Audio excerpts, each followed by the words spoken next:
तो इन तमाम चुनौतियों के बारे में जानकारी प्राप्त कर लेने के बाद सही पूछिए तो आप लोकतंत्र को नए सिरे से परिभाषित करने की जरूरत है।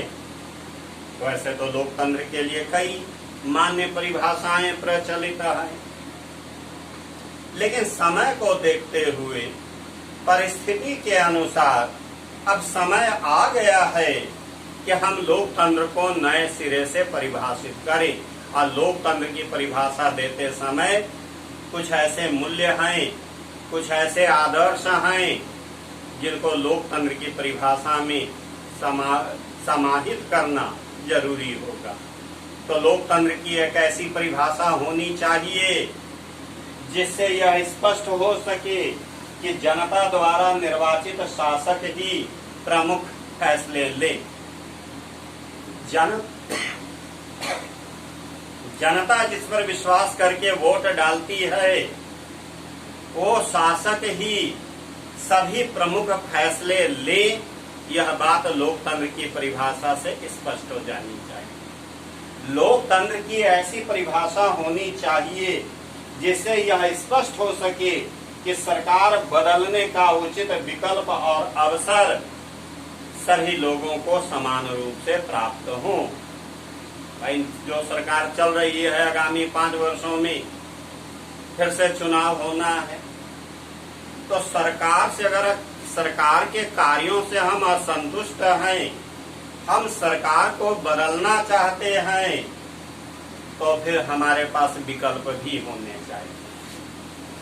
इसे हम और यह विकल्प सभी नागरिकों के पास होना चाहिए। सभी नागरिकों को अवसर मिलना चाहिए सरकार को बदलने का। ऐसी परिभाषा होनी चाहिए।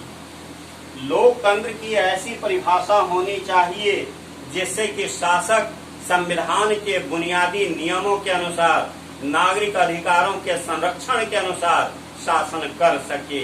ऐसी परिभाषा देने की जरूरत है। ऐसी परिभाषा होनी चाहिए लोकतंत्र की जिससे समाज में रहने वाले सभी समुदायों को सत्ता में साझेदारी करने का अवसर मिले।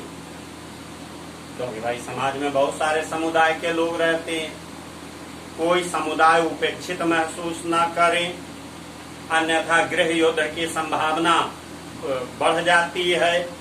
ऐसी स्थिति में एक ऐसी परिभाषा लोकतंत्र की देने की जरूरत है जिससे स्पष्ट हो सके कि समाज में रहने वाले सभी समुदायों को सत्ता में साझेदारी का अवसर मिल सके। एक ऐसी परिभाषा देने की जरूरत है जिससे कि अल्पसंख्यकों का भी सम्मान बढ़ सके, उनकी मांगों का भी आदर हो सके, उन्हें बहुसंख्यक समुदाय के द्वारा उपेक्षित महसूस करने का अवसर न मिले। ऐसी परिभाषा होनी चाहिए। लोकतंत्र की नवीन परिभाषा में ही यह बात स्पष्ट हो जाना चाहिए कि जाति, धर्म और लिंग के आधार पर किसी भी नागरिक के साथ भेदभाव नहीं होगा।